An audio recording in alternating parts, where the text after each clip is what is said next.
இதெல்லாம் புரியும் மாய சூனியக்காரன் யாராம் அப்படின்னு கையில் இருக்கிற அந்த இதை வந்து இது பண்ணா நல்லா இருக்கு. இதெல்லாம் புரியும் மாய சூனியக்காரன் யாரா? நீங்க பார்த்துருப்பீங்க விக்ரம் சார் வந்து கையில் ஒரு ரப்பர் பாம்பு வச்சுட்டு என் கால் கிட்ட கொண்டு வருவார்.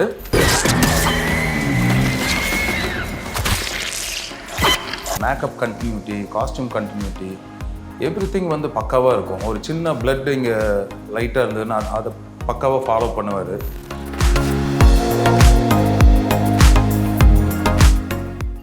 ட்ரெஸ்ஸில் இருக்குங்காட்டி டக்குன்னு காரில் ஏறி போவார் விக்ரம் சார். அப்போ மன்னரே போய் வரவா அப்படிம்பாரு, நான் காடையரே போய் வாருங்கள் அப்படிம்பேன்.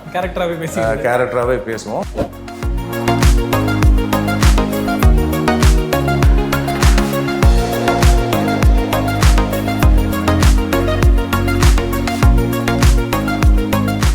விசில் வியூவர்ஸ்க்கு வணக்கம். இந்த வீடியோட ஸ்பெஷல் கெஸ்ட் தங்கலான் படத்தில் ஒரு முக்கியமான கேரக்டர் பண்ணியிருந்த ஆக்டர் இந்திரஜித் அவர்கள். வணக்கம் சார். வணக்கம் சார். வாழ்த்துக்கள் சார் தங்கலான் படத்துக்கு. ஏன்னா அவங்கள நிறைய படங்களில் வந்து சின்ன சின்ன கேரக்டரா இல்லை ஒரு கேரக்டர் ஆர்டிஸ்டா அப்படிலாம் பார்த்துருக்கோம். பட் தங்கலான் வந்து உங்களுக்கு ஒரு பெரிய அங்கீகாரத்தையும் பாராட்டையும் அடையாளத்தையும் ஏற்படுத்தி கொடுத்துருக்குன்னு நினைக்கிறேன். தங்கலானோட வெற்றி உங்களுக்கு எப்படி இருக்கு? என்னுடைய அந்த திரைப்பயணத்தில் வந்து தங்கலான் வந்து ஒரு மைல்கல்லாக வந்து ரஞ்சித் சார் வந்து உருவாக்கி கொடுத்துருக்கிறாரு.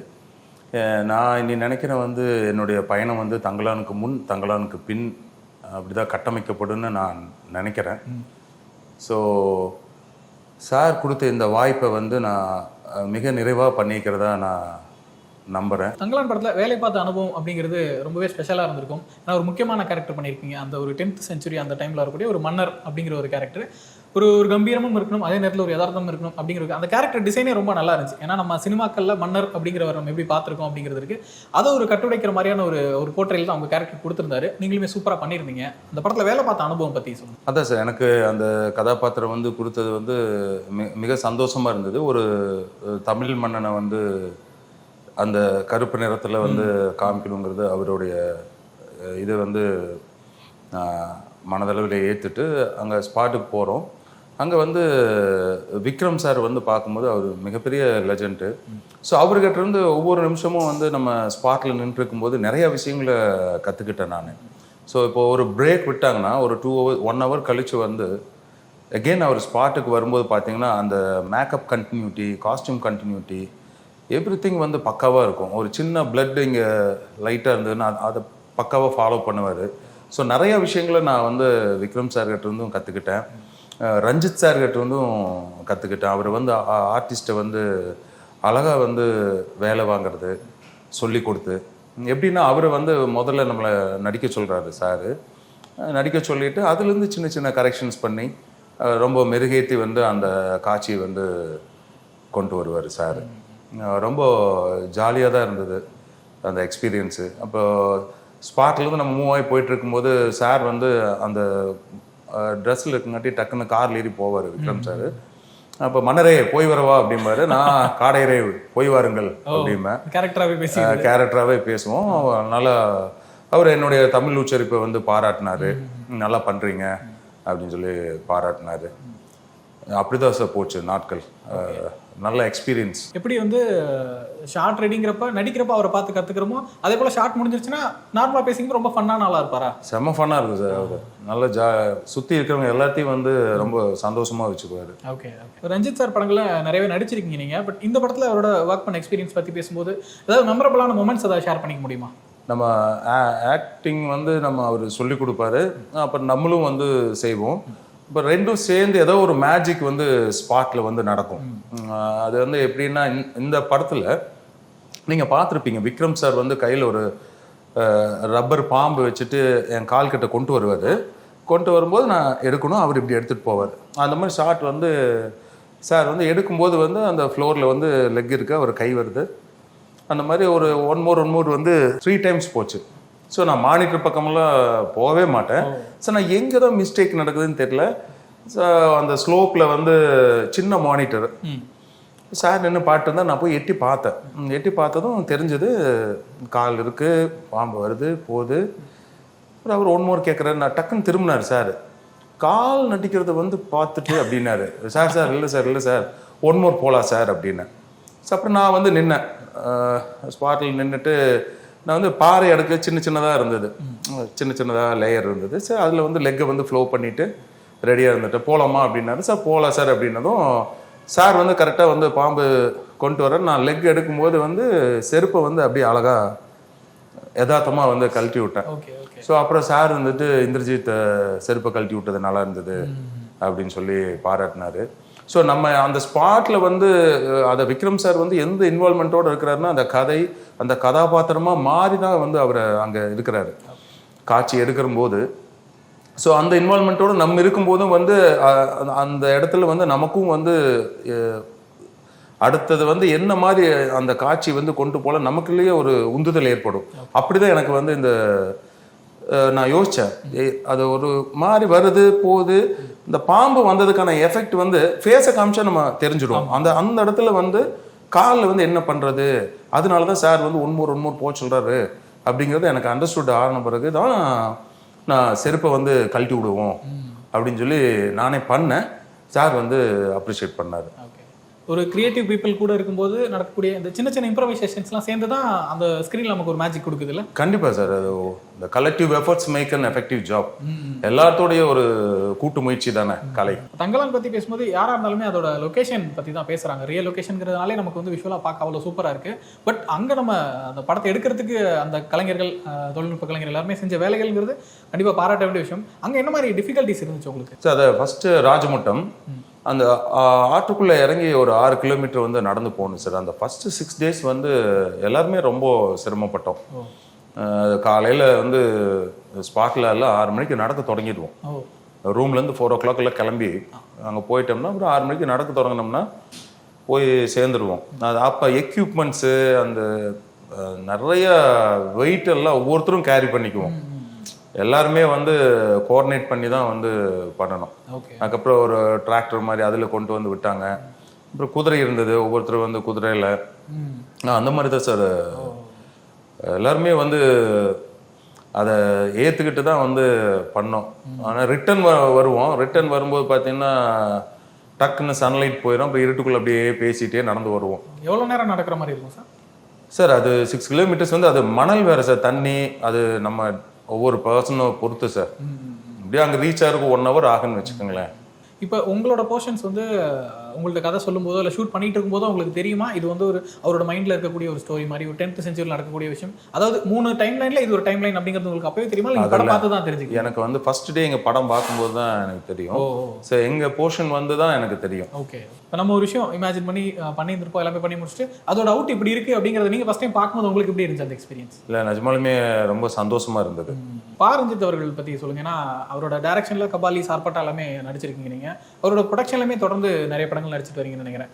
ரைட்டர் அந்த மாதிரி பொம்மை நாயகின்னு சொல்லிட்டு அவருக்கும் உங்களுக்குமான நட்பு அதை பற்றி சொல்லுங்கள் சார். சார் அவர் நான் வந்து வெங்கட் பிரபு சார் ஆஃபீஸில் நண்பர் ஸ்ரீபதி ரங்கசாமி இயக்குனர் மூலமாக தான் நான் சந்தித்தேன். அப்புறம் அப்போ இருந்து நான் ஃபாலோ பண்ணிட்டு இருக்கிறேன். ஸோ அவர் அதுக்கு முன்னாடி வந்து அட்டகத்தியில் கூப்பிடும்போது நான் வேற ஒரு படம் லிங்குசாமி சாருடைய வேட்டை பட ஷூட்டிங்கில் இருந்தங்காட்டி போக முடியல. தென் மெட்ராஸை வந்து கூப்பிடும்போது வந்து ஒரு ஊர்லன்னு சொல்லி வசந்த் சாரோட படத்தில் வந்து ரீஷூட் இருந்தது. ஸோ அதுக்கப்புறம் கபாலியில் வாய்ப்பு கொடுத்தாரு.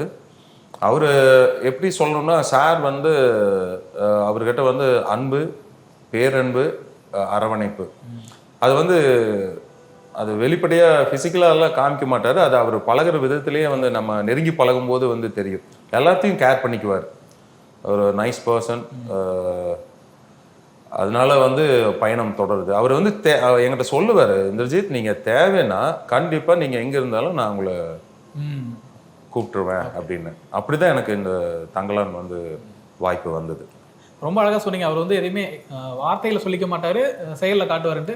அப்படி தான் தங்கலான் வாய்ப்பு உங்களுக்கு அமைஞ்சிருக்குன்னு நினைக்கிறேன். கண்டிப்பாக சார், நிச்சயமா. ஸோ இப்போ நீங்கள் தங்கலானுக்கு பிறகு தங்கலானுக்கு முன்னாடி அப்படின்னா உங்களோட கரியர் இருக்க போகுதுன்னு சொல்லியிருந்தீங்க. அப்படிங்கிறப்போ ஒரு ஆக்டராக நீங்கள் ஏகப்பட்ட விஷயங்கள் பண்ணியிருக்கீங்க. தேட்டர் பிளேயில் ஆரம்பிச்சு சின்ன சின்ன கேரக்டர்ஸ் அப்படின்னு சொல்லிட்டு ஆக்டிங் அப்படிங்கிற விஷயத்தை நீங்கள் எப்படி பார்க்குறீங்க சார்? ஆக்டிங்கிறது வந்து என்னோட புரிதல் என்னன்னா, ஒரு விஷயத்தை வந்து முழுமையாக உள்வாங்கிட்டு அந்த விஷயத்தை வந்து உடல் மொழியில் வந்து வெளிப்படுத்துறது தான் ஆக்டிங். இது என்னோட புரிதல். ஸோ அப்படி தான் நான் இது வரைக்கும் வந்து நான் ட்ராவல் பண்ணிகிட்ருக்கிறேன். ஆக்டிங்குங்கிறது வந்து அந்த உடல் மொழியாக வந்து வெளிப்படுத்தணும். அப்போ இயக்குனர் வந்து அதுக்கான அந்த ஒரு கிராஃப்ட் வச்சுருப்பார். இந்த கதாபாத்திரம் வந்து இவ்வளோ தான் வந்து பேசணும், இவ்வளோ தான் சிரிக்கணும் அப்படிங்கிற அந்த கிராஃப்டுக்குள்ளே வந்து நம்ம கன்வே பண்ணிட்டாங்கன்னா அதை முழுசாக உள் வாங்கிட்டு அதை வந்து வெளிப்படுத்தணும் உடல் மொழியில். உங்களுக்கு வந்து நமக்குள்ள ஒரு ஆக்டர் இருக்காரு அல்லது நம்ம ஒரு ஆக்டர் ஆகணும் அப்படிங்கிற விஷயம் வந்து எந்த ஃபர்ஸ்ட் மொமெண்ட் எப்போ கிரியேட் ஆச்சுன்னு உங்களுக்கு ஞாபகம் இருக்கா? சார் அது நான் சின்னதுலேருந்தே வந்து கலை சார்ந்து தான் இயங்கிட்டு இருக்கிறேன். சின்ன வயசில் வந்து பார்த்தீங்கன்னா நெய்பர்ஸ் எல்லாம் சேர்ந்து கட்டபொம்மன் நாடகம் போட்டிருக்கிறோம். அதுக்கப்புறம் வந்து நான் இருந்த ஏரியாவில் வந்து கோயம்புத்தூர் உப்பிலிப்பாளையம் தண்டுமாரியம்மன் கோயில் ஃபெஸ்டிவல் வரும், திருவிழா, தென் வைகாசி மாதம். அப்போ வந்து ஒரு 12 days வந்து RS Manohar sir drama, Gangai Amaran சாருடைய ஆர்கெஸ்ட்ரா, எஸ்வி சேகருடைய ட்ராமா, இந்த மாதிரி சென்னையிலேருந்து நிறைய கலைக்குழுக்கள் வந்து ட்ராமாவும் ஆர்கெஸ்ட்ராவும் நடக்கும். ஸோ சின்ன வயசுலேருந்து அதை பார்த்துட்டு இருக்கிறோம். அது போக நாங்கள் இருந்தது வந்து ஒரு போலீஸ் குவார்ட்டர்ஸ், பக்கத்தில் ஒரு குவார்ட்டர்ஸ், அப்புறம் ரேஸ் கோர்ஸ்கில் ஒரு குவார்ட்டர்ஸ். அந்த மாதிரி ஃப்ரைடே சாட்டர்டே சண்டே 3 நாள் வந்து வெட்ட வெளியில் ஸ்க்ரீன் போட்டு படம் போடுவாங்க. ஸோ அப்போ எவ்ரி வீக் வந்து ஃப்ரைடே எப்போ வரும்னு காத்துட்ருப்போம். ஸோ கலை சார்ந்தே வந்து நம்ம மூமெண்ட்ஸ் போயிட்டு இருந்தது. அப்போ சின்னதில் ட்ராமா போட்டது. அதுக்கப்புறம் ஸ்கூலில் வந்து படிக்கும்போது வந்து இந்த பேச்சு போட்டி, எழுத்து போட்டி, அந்த கட்டுரை, அதுல எல்லாம் வந்து ட்ராவல் பண்ணிக்கிறேன். அதுக்கப்புறம் வந்து கல்லூரிக்கு போனேன். நான் பிஹெச்டி கேஸ் கோயம்புத்தூரில் தான் படித்தேன். அங்கே கல்லூரியில் தான் வந்து எனக்கு வந்து என்னுடைய பேராசிரியர்கள் எல்லாம் வந்து என்னுடைய கலை ஆர்வத்துக்கு வந்து முழு சுதந்திரம் கொடுத்தாங்க.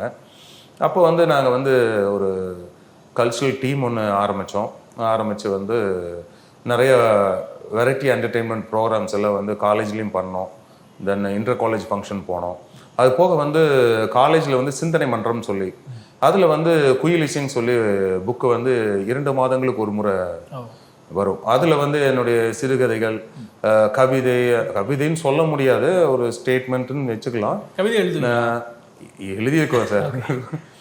அது வந்து நான் வந்து பார்த்தீங்கன்னா ஒரு 8th standard படிக்கும்போது ஒரு வரிகள் எழுதினேன். அது காலேஜ் 2nd year வந்து அந்த குயிலிசை மாத இதழில் தான் நான் அது அச்சுக்கு ஏறிச்சு. அது தலைப்பு வந்து நிறம். கருவானத்தில் வெண்ணிலா இருந்தால்தான் அது அழகு, அதே வெண்வானத்தில் வெண்ணிலா இருந்தால் அது அழகல்ல. அதுபோல்தான் கருப்பர்களாகிய நாங்கள் இருக்க வெள்ளையர்களாகிய நீங்கள் அழகாக தெரிகின்றீர், நினைவில் வையுங்கள்.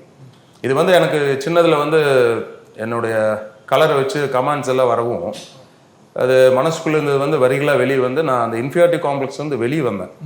அதுக்கான வரி தான் இது. இது வந்து காலேஜில் 2nd year வந்து குயிலிசை புக்கில் வந்து பதிவாச்சு. அப்புறம் வந்து வரிகள்னு சொன்னால், கனவுகள் நிஜமாகும் உன் சந்திப்பில், நிஜங்கள் கனவாகிறது எனக்கு, நீ சொல்லும் பொய்தான் 100% உண்மை, என்னவளால் அவள் தந்தை எனக்கு குலசாமி ஆனார். ஓகே, காதல் அப்படிங்கிறப்ப காதல் பற்றி உங்களோட புரிதல் என்ன சார்? காதல் என்பது ஒரு இனிமையான நரக வேதனை. ஏன் அப்படி சொல்றீங்க? சம்பவம் ஆயிருக்கு சார். என்னோட அனுபவத்தை தானே நான் பகிர்ந்துக்க முடியும். ஓகே, இப்போ நீங்க அந்த நிறம் சம்பந்தமான அந்த கமெண்ட்ஸ்க்காக ஒரு கவிதையை 8வது வகுப்புல எழுதிருக்கீங்கன்னு சொன்னீங்க. இன்னைக்கு வந்து ஒரு தங்கலான்ல ஒரு தமிழ் மன்னனுக்கான நிறத்தோட நீங்க இருக்கீங்க, ஒரு தோரணையோட இருக்கீங்க அப்படிங்கிற அப்ரிசியேஷன்ஸ் வரும்போது அந்த ரெண்டுத்தையும் நீங்க கம்பேர் பண்ணி பார்க்குறப்ப எப்படி இருக்கு? அதான் சார், யூனிவர்ஸில் நம்ம என்ன வந்து ஸ்ட்ராங்காக வந்து பதிவு பண்ணுறோமோ அது கண்டிப்பாக வந்து நடக்கும். என்னுடைய அந்த இன்ஃபீரியாரிட்டி காம்ப்ளெக்ஸ் உடைச்சு நான் வெளியே வரேன் அந்த வரிகளில்.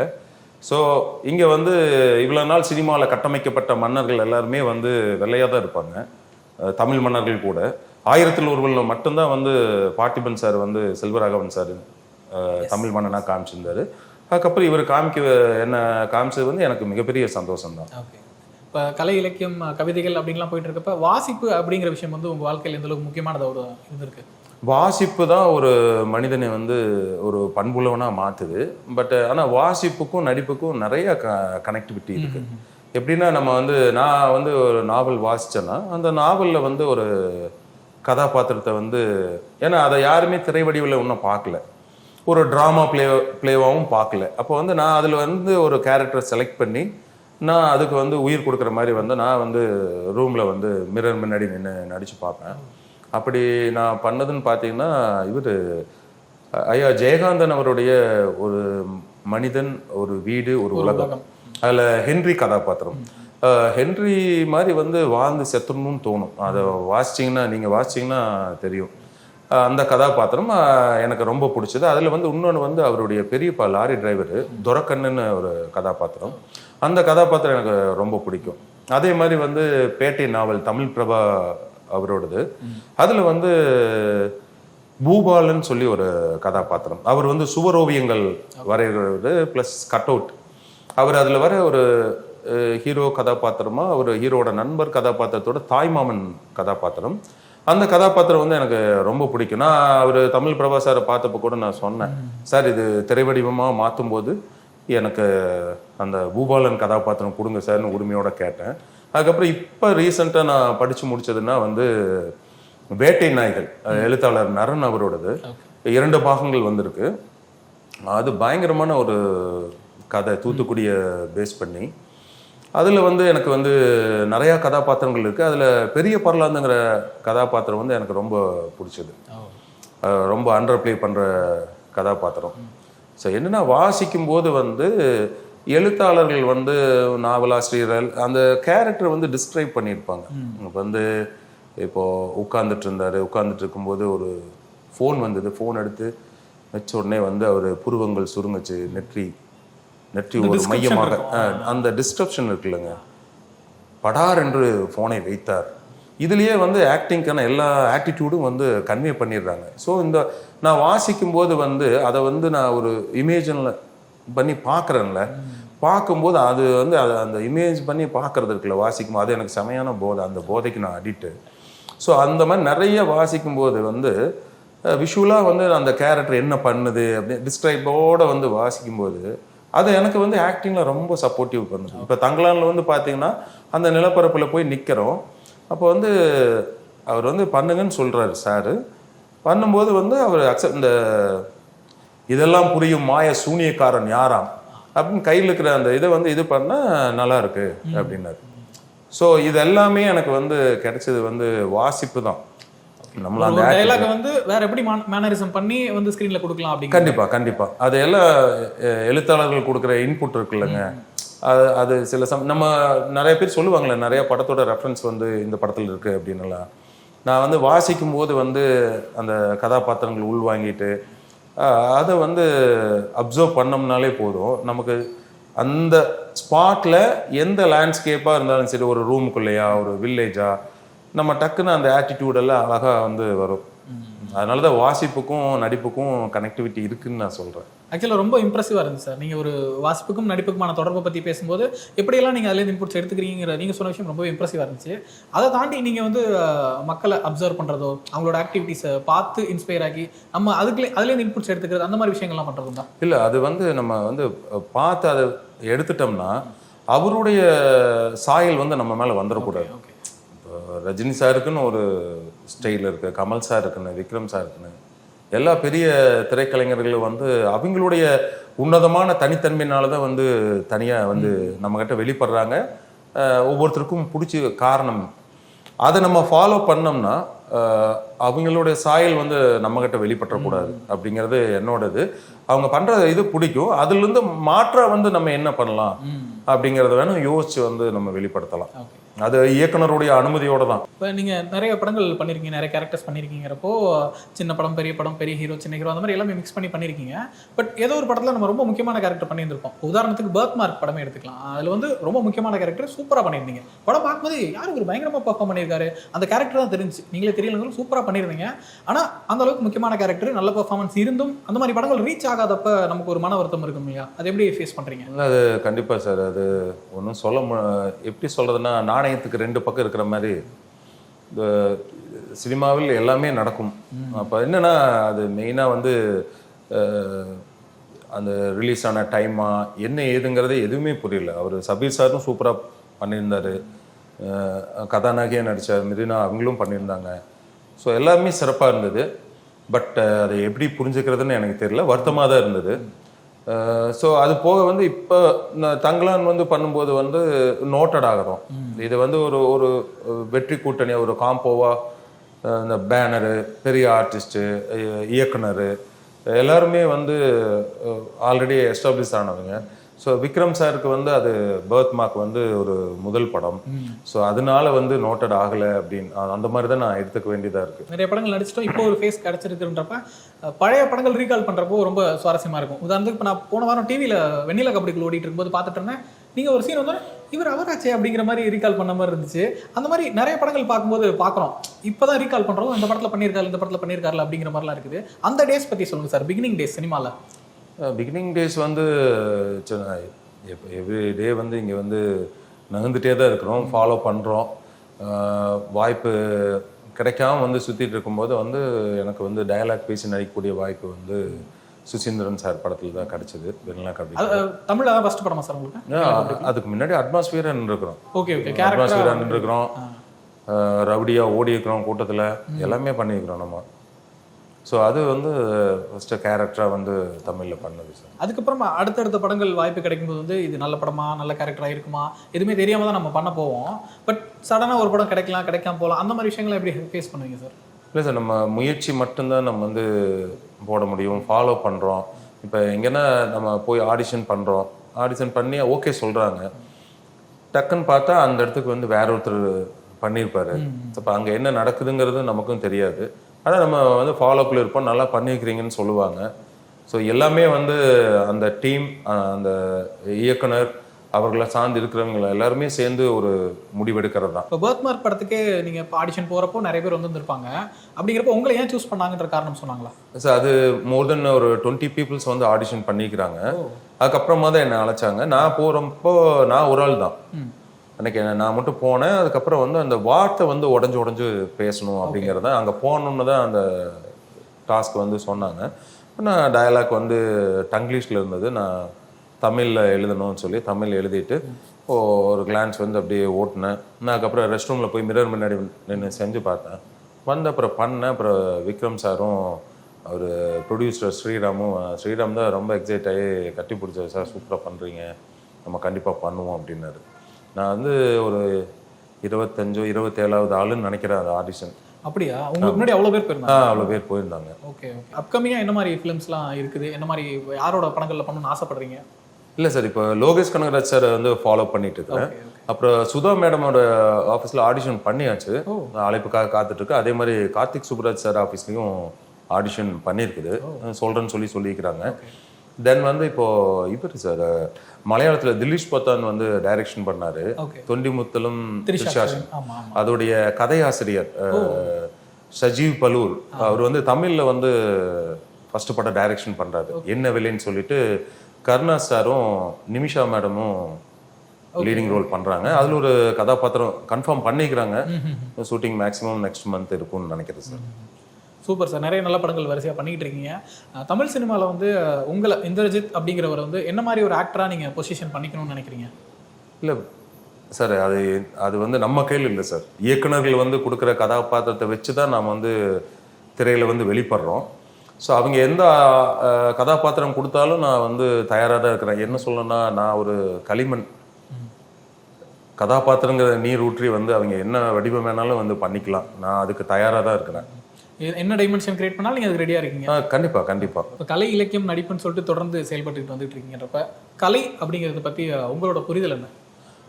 கலையை பற்றி வந்து எழுத்தாளர், கலை விமர்சகர் ஐயா இந்திரன் ராஜேந்திரன் அவர்கள் சொன்னது தான் வந்து நான் எப்பவுமே சொல்லுவேன். கலை என்பது ஒரு பொழுதுபோக்கு அல்ல. கலை என்பது அழகிய நதியில் ஒரு புனித குளியல் அல்ல. கலை என்பது மனிதன் மேலும் மேலும் நேசிக்க செய்யும் புரட்சிங்கிறாரு. அந்த கடைசி வரிகள் இருக்குல்லங்க, அது அதோட அர்த்தமே வேற. கலையை வந்து அது எந்த வடிவமாக இருந்தாலும் சரி, எழுத்து, சிறுகதை, கவிதை, இசை, பாடல், எந்த வடிவமாக இருந்தாலும் கலை என்பது மனிதன் மேலும் மேலும் நேசிக்க செய்யும் புரட்சி. ஸோ அந்த மாதிரியான ஒரு திரை வடிவங்களில் வந்து ஒரு திரைக்கலைஞனாக வந்து தொடர்ந்து நடிச்சுட்டே இருக்கணும் அப்படிங்கிறது தான் என்னுடைய விருப்பம். நிச்சயமாக தொடர்ந்து நடிப்பீங்க, நல்ல நல்ல கதாபாத்திரங்கள் எங்களுக்கும் கொடுப்பீங்க அப்படின்னு சொல்லிட்டு நாங்களும் நம்புகிறோம். தங்கலான் அடுத்து நீங்கள் பண்ண போகிற எல்லா படங்களுக்குமே விசில் சார்பாக எங்களோட வாழ்த்துக்களையுமே தெரிவிச்சுக்கிறோம். உங்கள் நேரத்துக்கு ரொம்ப நன்றி சார். நன்றி.